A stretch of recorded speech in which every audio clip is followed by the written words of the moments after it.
de pouvoir, il est ici par amour. Et moi, je tiens à remercier notre premier ministre, votre implication au cours des années, aider nos jeunes. Merci beaucoup, M. Bouchard, de votre participation. Je trouve ça formidable. Merci beaucoup. Merci. Bonsoir tout le monde. Il n'y a pas tellement longtemps que je suis associé aux activités de l'organisation. Ça a commencé en fait l'année passée.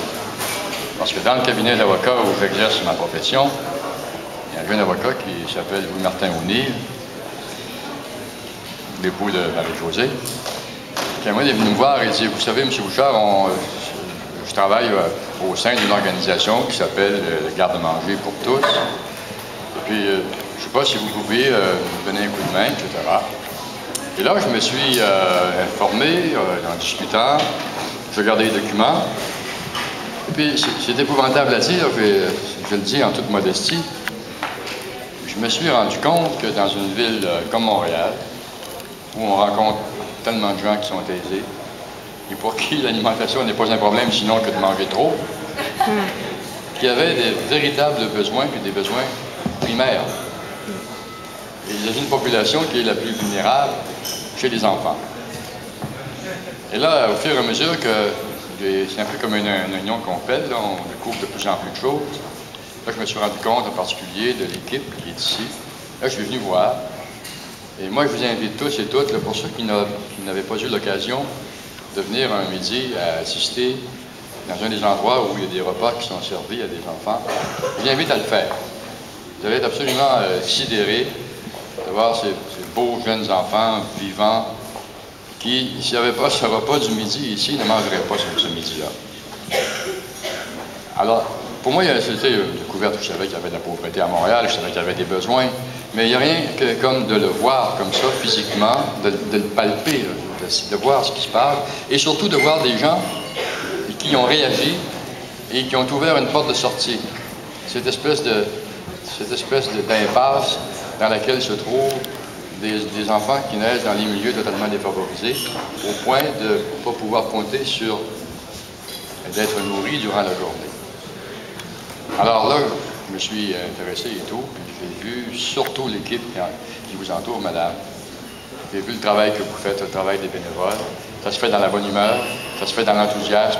C'est pas des gens qui font la charité, là, les jeunes, là. Non, non, c'est une relation très, très conviviale, très, très respectueuse. La formule, elle est remarquable, parce que les parents doivent payer quelque chose. Alors là, il y a une responsabilisation qui s'amorce. Il n'y a pas seulement que l'alimentation, il y a la réinsertion sociale. Donc, c'est un rayonnement là, absolument extraordinaire qui se projette dans l'avenir. C'est pas seulement que régler un problème immédiat, c'est de préparer et de sauver l'avenir de ces jeunes-là. Ce serait intéressant de voir plus tard les parcours de ces jeunes que vous avez sauvés et qui, pouvant maintenant reprendre des études et le faire d'une façon efficace, comme vous l'a expliqué, Mme la directrice de l'école, vont pouvoir s'insérer dans la société, jouer un rôle, eux-mêmes fonder des familles et relancer une filière de succès et de participation à la vie collective.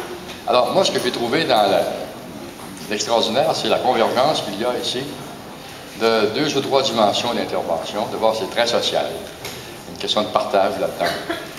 Il faut mobiliser les gens que vous connaissez, leur dire ce qui se passe, qu'est-ce qu'on fait ici, quel est le besoin. Un besoin presque illimité, vous n'arrivez pas encore à satisfaire aux besoins, il y a toujours des besoins qui croisent, qui nécessitent des investissements additionnels, des moyens d'équipement, etc., plus de monde. Et il y a le sens du partage. Là. Puis en plus, c'est pas le partage là, avec l'autre bord du Pacifique ou de l'Atlantique qui est ici à côté de nous, dans Montréal. Alors ça, je pense qu'il suffit d'en parler à nos amis, aux gens qui nous entourent, pour que tout de suite, moi je l'ai senti souvent, hein, vous l'avez vu, je dis à des gens ce que je fais, je l'écris un petit peu, hop, on reçoit un chèque dans la malle, hein, vous avez vu des gens qui anonymement, là, les gens réagissent d'une façon extrêmement positive, ils se sentent très concernés, très interpellés, donc très social, c'est aussi bien sûr très, très humanitaire, c'est un besoin qui est fondamental, de nourrir des gens qui ont faim, surtout que ce sont des jeunes, ça affecte leur santé, ça affecte leur perception de la vie, ça affecte comment ils vont se comporter comme citoyens. ça les empêche de se développer. Donc, au point de vue humanitaire, ça se fait par des gens qui sont bénévoles, il y a une sorte de transfert d'humanité qui est extrêmement vivifiant. Et troisièmement, il y a une fonction éducation. Éducation, parce qu'il s'agit de l'école. On parle de l'école. L'école qui est cruciale pour s'engager dans la vie. Et ça permet à des gens de venir à l'école, de le faire avec dignité, et de le faire avec espérance, et de voir qu'autour d'eux, il y a des gens qui se préoccupent de ce qui leur arrive. Alors, ça, cet aspect-là d'éducation, pour moi, je le trouve très important. Je regarde ce soir en plus le rayonnement que l'institution commence à opérer autour d'elle. Je regarde, par exemple, ici, vous êtes des gens d'âge différents. Il y a des jeunes, des gens un petit peu moins jeunes, des gens presque aussi vieux que moi, même parfois. Et puis la diversité des origines, là, la diversité des métiers, des engagements dans la vie. Ça veut dire qu'il y a là, ici, là, une force de rayonnement, une force de transmission dans notre société. Et moi, je pense qu'on doit se donner le mot d'ordre. Il faut que tous les gens qu'on connaît, tous les gens auxquels on peut accéder, donnent un coup de main pour permettre, pas de perpétuer parce que les besoins sont constants et naissent de jour en jour, mais permettre la survie et le développement et la croissance de cette intervention qui est faite auprès des jeunes qui en ont aussi besoin. Alors, je vous remercie d'être ici et on se souhaite rendez-vous l'an prochain et entre-temps, beaucoup de travail. Merci.